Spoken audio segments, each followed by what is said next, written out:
Hello everyone. LIC ADO preliminary stage ahi gol exam বহুত ওচৰত এতিয়া আৰু বহুত কম দিন বাকি আছে এক্সামছৰ কাৰণে প্ৰিপেয়াৰ কৰিবলৈ সেইকাৰণে আমাৰ চেনেল সুইফট মাইণ্ডে আপোনালোকৰ কাৰণে লৈ আনিছে এটা লাষ্ট মিনিট প্ৰিপাৰেশ্যন ষ্ট্ৰেটেজি যিটোৱে আপোনালোকক এই ষ্ট্ৰেটেজিটোৱে বহুত সহজ কৰি দিব আপোনালোকৰ প্ৰিলিমিনাৰী ষ্টেজটো ক্লিয়াৰ কৰিবলৈ আমি পইণ্ট আউট কৰি দিম এইটো ভিডিঅ'ত আপোনালোকে একচুৱেলি কি পঢ়িব লাগে আৰু এইবাৰৰ পেটাৰ্ণটো কি হ'ব যোৱাবাৰতকৈ কি বেলেগ আছে এইটো পেটাৰ্ণত আৰু বাকি যিবোৰ আপোনালোকৰ এক্সামছ আছে যেনেকৈ SBI PO SBI ক্লিয়াৰিকেল সেইবোৰতকৈ আপোনাৰ এইটো পেটাৰ্ণ কেনেকুৱাকৈ বেলেগ তো আমি এটা প্ৰবেবল মাৰ্কছ ডিষ্ট্ৰিবিউশ্যনো ইয়াতে আপোনালোকক কৈ দিম যিটোৱে সহজ কৰি দিব আপোনালোকৰ কাৰণে মাৰ্কছ কেৰি কৰিব ইয়াৰে আগে মই বিশ্বাস কৰোঁ আপোনালোকে SBI PO দিছে SBI ক্লিয়াৰিকেল দিছে চেণ্ট্ৰেল ৱেৰ হাউচিঙৰ পৰীক্ষাটো দিলে FCI দিলে যাৰ টেকনিকেল বেকগ্ৰাউণ্ড আছে তেওঁলোকে নিশ্চয় RRB JEE দিছে তাৰপিছত RRB NTPC আকৌ আহি আছে ইভেন কিছুমানে হয়তো SSCৰ কাৰণে প্ৰিপেয়াৰ কৰি আছে চ' বহুত এক্সাম আছে আই এম চিয়'ৰ কোনো স্পেচিফিকেলি LIC ADOৰ কাৰণে পঢ়া নাই চবেই হয়তো মেইন এক্সাম যেনেকৈ SBI বা RRBৰ কাৰণে পঢ়ি আছে চাওক SBI কাৰণে যদি আপুনি পঢ়িছে তেতিয়াহ'লে আপুনি খুব বেছি বেলেগ নহয় LIC ADOৰ এক্সামছটো এক্সাম পেটাৰ্ণটো খুব ছেম হয় বাট কিছুমান ডিফাৰেঞ্চেছ নিশ্চয় আছে আমি সেইটোৱে পইণ্ট আউট কৰিবলৈ ভিডিঅ'টো লৈ আনিছোঁ এতিয়া চাওক আপোনালোকৰ LIC ADO এক্সামটো কেনেকুৱা হ'ব LIC ADO এক্সামটো 3টা ছেকশ্যন থাকিব এইবাৰ আৰু এই 3টা ছেকশ্যনৰ কাৰণে আপোনালোকে মাত্ৰ 1 ঘণ্টা সময় পাব চ' এইটোত আপোনালোকে বেচিকেলি নলেজ বেছটো হ'ব প্লাছ স্পীড বেছড হ'ব নলেজ প্লাছ স্পীড যেনেকুৱা RRB পৰীক্ষাবোৰ যদি আপোনালোকে চাব যায় RRB পৰীক্ষাত আপোনালোকে অকল নলেজটো লাগে কাৰণ ইয়াতে 100টা কুৱেশ্যনৰ কাৰণে 90 মিনিট দিয়া হয় য'ত আপোনালোকে ইভেন ৰিভিজনৰ টাইমো পোৱা যায় বিশ্বাস কৰক LIC ADOত ৰিভিজনৰ টাইম নাপায় ইয়াতে একদম নলেজ টেষ্ট কৰাব ফাৰ্ষ্ট শ্বটত আপুনি দিব লাগিব আৰু স্পীডটো আপোনাৰ মেইনটেইন কৰিব লাগিব চাব যাওঁ যদি আমাৰ ইয়াতে ভেকেঞ্চিজ কিমান আছে অসমত ক'ব গ'লে 223টা ভেকেঞ্চি আছে বঙাইগাঁৱত আছে 22টা গুৱাহাটীত আছে 79 যোৰহাটত 53 শিলচৰত আছে 69 হিউজ ভেকেঞ্চি ক'ব গ'লে টোটেল ইষ্টাৰ্ণ জোনত আছে 922 all over India 8500 plus huge vacancies আছে চ' ভেকেঞ্চি বেছি থাকিলে এটা কথা ভাল যে কাট অফ অকণমান কমিব ভেকেঞ্চিজ বেছি থাকিব এইটো এটা জেনেৰেল ট্ৰেণ্ড হয় কম্পিটিটিভ এক্সামছ LIC ADOৰ চাকৰিটো কেনেকুৱা জানেনে LIC ADO জেনেৰেলি এটা মন'টোনাছ গভৰ্ণমেণ্ট চাকৰি নহয় যে আপুনি অফিচত গ'ল দিনটো বহিলে ঘূৰি আহিলে তেনেকুৱা নহয় LIC ADO এটা বহুত ডাইনামিক প্ৰফাইল হয় বাই ডাইনামিক মই এইটো ক'ব বিচাৰোঁ even in income all over India এনেকুৱা ডেভেলপমেণ্ট অফিচাৰ্ছ আছে যোনে মাহেকীয়া হিচাপত 2.5 লাখ 3 লাখ টকা ইনকাম কৰি আছে কিয় সেইটো ইনচেণ্টিভছৰ ওপৰত বেছ কৰা চাকৰি ইয়াতে আপুনি যদি কষ্ট কৰিব পাৰিছে আপোনাৰ টিমে দিব পাৰিছে ইয়াতে হাৰ্ড ৱৰ্ক নহয় ইয়াতে স্মাৰ্ট ৱৰ্কৰ কথাও আছে কিছুমান এনেকুৱা ডেভেলপমেণ্ট অফিচাৰ্ছ আছে যোনে 3 লাখ টকা অতি সহজেৰে মাহেকীয়াকৈ আনি আছে যেতিয়া মই মাৰ্কেটিঙৰ চাকৰি বুলি কৈছোঁ মই এইটো বুজাব বিচৰা নাই যে আপুনি নিজে ঘৰে ডোৰ টু ডোৰ যাই পেলাই আপুনি চেল কৰিব লাগিব ন' টোটেলি নহয় এনেকুৱা নহয় আপোনাৰ লগত এজেণ্টছ থাকিব LIC ট্ৰেইনড এজেণ্টছ যোনে বহুত ভালকৈ জানে কাক এপ্ৰ'চ কৰিব লাগে আপুনি বাছ তেওঁলোকক মটিভেট কৰিব লাগিব তেওঁলোকক টাৰ্গেট ডিচিপ্লিন কৰিব লাগিব তাৰে পিছত হয়তো কেতিয়াবা ধৰক আপোনাৰ ডাঙৰ গভৰ্ণমেণ্ট অফিচ হওক বা ডাঙৰ প্ৰাইভেট এটা ইনষ্টিটিউট হওক তাতে আপোনালোকে গ'লে আপোনাৰ এজেণ্টৰ লগত আপুনি নিজেই গ'লে এটা ভাল হ'ব কাষ্টমাৰ এটা ভাল পাব সেনেকুৱা ষ্টেজত আপুনি যাবলগীয়া হ'ব পাৰে বাট সেইটো ৰেয়াৰ অফ দ্য ৰেয়াৰ কেছেছত আপুনি ডেইলি মাৰ্কেটত যাব নালাগে জেনেৰেলি যোনবোৰ চেলছৰ চাকৰি হয় প্ৰথম কথা আপোনাক ক'লো মই এইটো ডাইনামিক চাকৰি ডাইনামিকেৰে ক'ব বিচাৰোঁ এইটোত মানে এনেকুৱা নহয় যে আপুনি গ'ল অফিচত দিনটো বহিলে 5টা বজাত ঘূৰি আহিলে নাই ইয়াত আপুনি এনজয় কৰিব চাকৰিটো যিবোৰ মানুহে চেঞ্জেছ ভাল পায় যিবোৰ মানুহে অলপ এক্সাইটিং লাইফ ভাল পায় তাৰ কাৰণে হয় এইটো চাকৰি এইটো ঘৰত বহি থকা চাকৰি এইটো ঘূৰিব মানুহ লগ পাব বিভিন্ন কালচাৰৰ বিভিন্ন অফিচত যাব তেনেকুৱা ধৰণৰ ডেভেলপমেণ্ট অফিচাৰৰ চাকৰি আজিৰ ডেটত এটা যোনবোৰ মডাৰ্ণ ডাইনামিক চাকৰি হয় তাৰে ভিতৰত এটা ডেভেলপমেণ্ট অফিচাৰৰ চাকৰি তো আপুনি যদি সেনেকুৱা এটা চাকৰি ভাল পায় নিশ্চয় এইটোত কষ্ট কৰক আৰু পোৱাটো আমি আপোনাৰ বাবে চাওক এইখন হ'ল 2015 কুৱেশ্যন পেপাৰ 2015 কুৱেশ্যন পেপাৰত 5টা ছেকশ্যন আছে য'ত reasoning ability, numerical ability, English আৰু জিকে এণ্ড কাৰেণ্ট এফেয়াৰ্ছত 25 মাৰ্কে 4টা ছেকশ্যন মানে 100 নম্বৰ।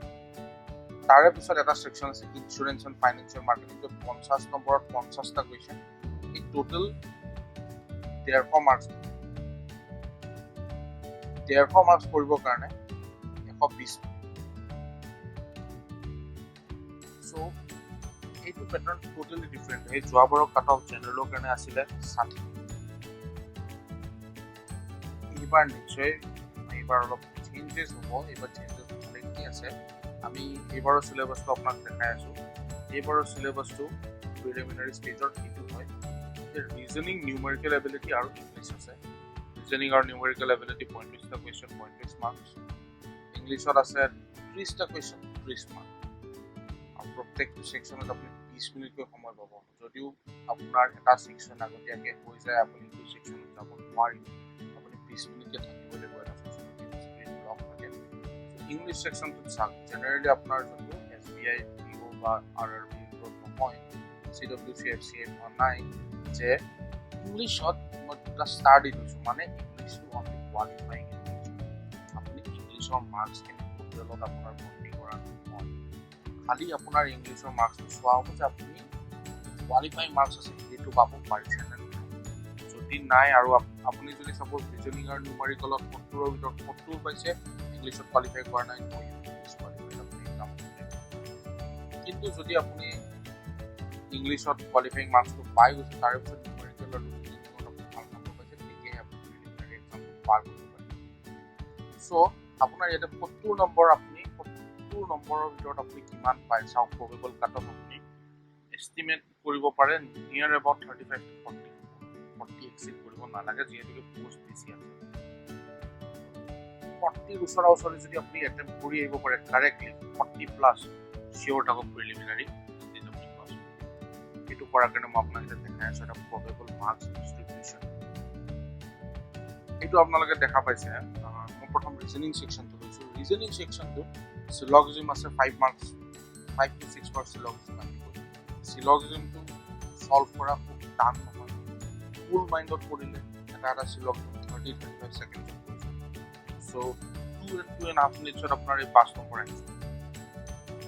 যোনবোৰ ব্লাড ৰিলেশ্যনছ আপুনি হোৱাইট পেপাৰত কৰি ফিগাৰ আউট কৰিলে, ধৰক আপুনি কৰিব পাৰিলে এটা ব্লাড ৰিলেশ্যন 1 মিনিটৰ ভিতৰত হৈ যায়। আৰু ভেন ডায়েগ্ৰামছ থাকিব, ক্লকছ এণ্ড কেলেণ্ডাৰ্ছত থাকিব পাৰে। নন ভাৰ্বেল ৰিজনিং যোনবোৰ আপোনাৰ ট্ৰাইংগুলাৰ বা স্কুৱেৰ ৰেক্টেংগুলাৰ ডায়েগ্ৰামছ হৈ থাকে, তেনেকুৱা কুৱেশ্যনছ থাকিব। এইবোৰ কুৱেশ্যনছ আপোনালোকে এইবোৰ এক্সামছত সেইটো দিবলৈ পাৰে। কিন্তু মই এই ৰিজনিং ছেকশ্যনটোত আপোনাক ক'ব বিচাৰোঁ চিটিং এৰেঞ্জমেণ্ট। কিছুমান এক্সামত দেখা গৈছে যে 10 নম্বৰকৈ থাকে, কিছুমানত 5 নম্বৰকৈ থাকে, এটা কুৱেশ্যন দিয়ে, কিছুমানত দুটা কুৱেশ্যন। এই চিটিং এৰেঞ্জমেণ্ট পাৰ্টিকুলাৰ যদি কুৱেশ্যন আছে ন, চিটিং এৰেঞ্জমেণ্টটো পাৰিলে আপুনি সকলোকে কৰিব পাৰে। চিটিং এৰেঞ্জমেণ্ট সদায় টাইম কনজিউমিং হয়। আইদাৰ চাৰ্কুলাৰ দিব, নহ'লে লিনিয়াৰ দিব। এই দুটাৰ ভিতৰত কিবা এটা দিব। হয়তো দুয়োটাৰে এটা দি দিব পাৰে, প্ৰবেবল দুয়োটাৰো এটা দি দিব পাৰে। যিয়ে নহওক চিটিং এৰেঞ্জমেণ্টটো পিছলৈ কিয় কৈছোঁ, এটা চিটিং এৰেঞ্জমেণ্টৰ কুৱেশ্যন কেতিয়াবা বহুত টাইম 6-7 মিনিট মানুহে আৰম্ভণিতে হেৰাই দিয়ে, তাৰপিছত কনফিউজ হৈ যায় এতিয়া মই কোনটো কৰোঁ কি নকৰোঁ। পিছলৈকে থৈ দিলে চিটিং এৰেঞ্জমেণ্টটো সহজ হৈ যায়। আপুনি অতি সহজে বাকীকেইটা কুৱেশ্যনছৰ পৰা মাৰ্কছখিনিও আহি যায়, প্লাছ এডিশ্যন এটা চিটিং এৰেঞ্জমেণ্টটো। কিন্তু আগতীয়াকৈ চিটিং এৰেঞ্জমেণ্টটো কৰিব গ'লে কি হয়, আপোনাৰ আগতে সময়খিনি আপোনাৰ হাতৰ পৰা ওলাই যায়, আপুনি পিছলৈকে মেকআপ কৰিব নোৱাৰা হৈ যায়, আপুনি কনফিউজ হৈ যায় যে সময়টো 20 মিনিট আছে, সময় আপুনি 20 মিনিটৰ বেছি নহয়। এই পাৰ্টিকুলাৰ ছেকশ্যনটোত মই এডভাইচ দিব বিচাৰোঁ, প্লিজ চিটিং এৰেঞ্জমেণ্টটো পিছলৈকে। নেক্সট যিটো ছেকশ্যন আপোনাক দেখিছোঁ এইটো কোৱান্টিটেটিভত আপুনি চিম্প্লিফিকেশ্যনছ পাই আহি আছে। SBI ক্লাৰিকেলতো 5 নম্বৰ 6 নম্বৰৰ চিম্প্লিফিকেশ্যন আছে, ডাটা ইণ্টাৰপ্ৰিটেশ্যন আছে। মই সদায় ছাজেষ্ট কৰোঁ ডাটা ইণ্টাৰপ্ৰিটেশ্যনটো আগতে কৰিব। 2 মিনিট 20 ছেকেণ্ডৰ পৰা 2.5 মিনিট 3 মিনিটৰ ভিতৰত আপোনাৰ ডাটা ইণ্টাৰপ্ৰিটেশ্যনৰ 5 নম্বৰটো চিয়'ৰ হৈ যাব। তাৰপিছত এটা আছে কোৱাড্ৰেটিক ইকুৱেশ্যন। কোৱাড্ৰেটিক ইকুৱেশ্যন মানে যিকোনো কোৱাড্ৰেটিক ইকুৱেশ্যন এটা থাকে b² - 4ac, যাক আমি ডিছক্ৰিমিনেণ্ট বুলি কোৱা হয়। ডিছক্ৰিমিনেণ্টৰ ওপৰত নেচাৰ অফ ৰুটছ থাকে, ৰিয়েল ৰুটছ হ'ব নেকি। সেই কুৱেশ্যনছৰ ওপৰত আপোনাক সুধিব পাৰে 3টা কুৱেশ্যন, 3টা to 4টা question quadratic equation. Average 2 number 3 নম্বৰৰ থাকে, সেইটোও পৰা যায়। চাওক কেইটামান পাৰ্ট ইয়াতে মই কোৱান্টিটেটিভত কৈ দিওঁ। চিম্পল ইণ্টাৰেষ্ট, কম্পাউণ্ড ইণ্টাৰেষ্ট, অলপ কমপ্লিকেটেড আহে, ৰেচিঅ' এলিগেশ্যন। এতিয়া আহিলোঁ আমি কোৱান্টিটেটিভ ছেকশ্যনটোলৈকে। কোৱান্টিটেটিভ ছেকশ্যনটোত প্ৰথমে মই আপোনালোকক কৰিব ছাজেষ্ট কৰিম ডাটা ইণ্টাৰপ্ৰিটেশ্যন।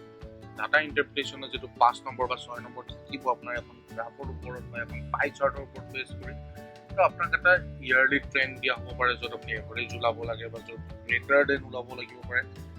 এই 5 নম্বৰ বা 6 নম্বৰ যিটো থাকিব আপোনাৰ 3 মিনিটৰ ভিতৰত আহি যাব, অতি সহজে, এইটো বেছি টান নেকি। নেক্সট আহিল মই আপোনাক কৰিব ছাজেষ্ট কৰিম quadratic equations. Quadratic equationsত আপুনি জাষ্ট এটা বস্তু চাব লাগে যোনটো ডিসক্ৰিমিনেণ্ট থাকে b² - 4ac, সেইটো আপুনি চাই পেলাই আপুনি নেচাৰৰ ৰুটছ ওলাব লাগিব। ৰুটছটো কেনেকুৱা হ'ব, ৰিয়েল হয় নেকি, সেই ৰুটছৰ ওপৰত 3টামান কুৱেশ্যন আহে। চিম্প্লিফিকেশ্যন দেখাত যদিও বহুত টান হয়, সহজ কৰিব পৰা যায়। চিম্প্লিফিকেশ্যনটো এনেকুৱা হয় যে আনএচিভেবল বস্তু দিয়ে, তো এটা এক্স থাকিব, তাৰ ভেলু ওলাব লাগিব, চিম্প্লিফিকেশ্যন 5টা আপুনি 5 নম্বৰ বা 6 নম্বৰ এক্সপেক্ট কৰক যোনটো আপুনি এচিভ কৰিব পাৰিব। মই কোৱান্টিটেটিভত আপোনাক ছাজেষ্ট কৰোঁ যোনবোৰ ratios, simple interest, compound interest, pipes and cisterns, boats and ষ্ট্ৰীমছৰ চাম থাকে, প্লিজ এইবোৰ পিছলৈ কাৰণ এইবোৰ কেতিয়াবা এবাৰ ইণ্টাৰেষ্টত সোমাই গ'লে কেতিয়াবা নিমিলেও, কেতিয়াবা আপুনি ৰিজিউমো কৰিব লগা হৈ যায়, তো সেই 2-3 নম্বৰ আপুনি পিছলৈকে থৈ দিয়ে। তাৰে আগে আপুনি নম্বৰ চিষ্টেমছ কৰি লওক, HCF-LCM ওপৰত থাকিব পাৰে, চিৰিজত থাকিব পাৰে 5 নম্বৰ, সেইখিনি আপুনি আগতীয়াকৈ কৰিব। তেনেকুৱাকৈ কৰিলে কি হ'ব, আপুনি কোৱান্টিটেটিভতো 35ৰ ভিতৰত 25 to 27-28 নম্বৰ ইজিলি পাব পাৰে। চাওক, মই আগতেও কৈছোঁ 70ৰ ভিতৰত 40 আপুনি কাট অফ বুলি ধৰক, 40 পাব লাগিলে দুয়োটা ছেকশ্যনত আপুনি 20+ ধৰিব লাগিব, 20+ পাব লাগিব। 20+ পাব লাগিলে আপুনি হেৰুৱাব পৰা কুৱেশ্যনছ আপোনাৰ হাতত বহুতে কম থাকে। চ' আৰু ৰং এটেম্প নকৰিব, যদি কনফিউজন দেখিছে এৰি দিব, মিছাতে গ'লে মাৰ্কছ আৰু LIC ADOত যদিও এতিয়ালৈকে এডভাৰটাইজমেণ্টত মেনশ্যন কৰা নাই যে নেগেটিভ মাৰ্কছ আছে, ষ্টিল এক্সাম হলত চাই ল'ব নেগেটিভ মাৰ্কছ থাকিব নাই, কাৰণ জেনেৰেলি এনেকুৱা পেটাৰ্ণত নেগেটিভ মাৰ্কছ থাকে, যোৱাবাৰ কিন্তু নাছিলে। ইংলিছ ছেকশ্যনটো আমি চাব যাওঁ, ইংলিছ ছেকশ্যনটোত কম্প্ৰিহেনশ্যন দিব আপোনাৰ 10 নম্বৰৰ, য'ত আপোনাৰ মিছিং ৱৰ্ড মানে য'ত 3টা গেপছ থাকে, the summary of the comprehension, the title to that comprehension, comprehensionটোৱে কি বিচাৰিব বিচাৰিছে, motive of that comprehension, তাতে 4টা অপশ্যনছ দিব, আপুনি তাৰে এটা নাথাকিব, বাকী 3টা তাৰে মোটিভ হয়, যোনটো নাথাকে আপুনি সেইটো বাছি ওলাওক।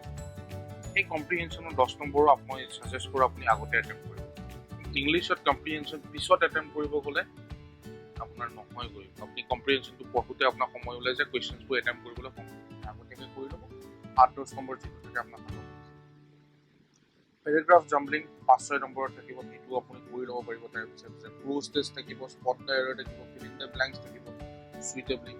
ইংলিছৰ বস্তুখিনি কি হয়, ইংলিছৰ বস্তুখিনি আপুনি গোটেইখিনিয়ে চাব লাগিব, গোটেইখিনিও ইমান টাইম কনজিউম নকৰে।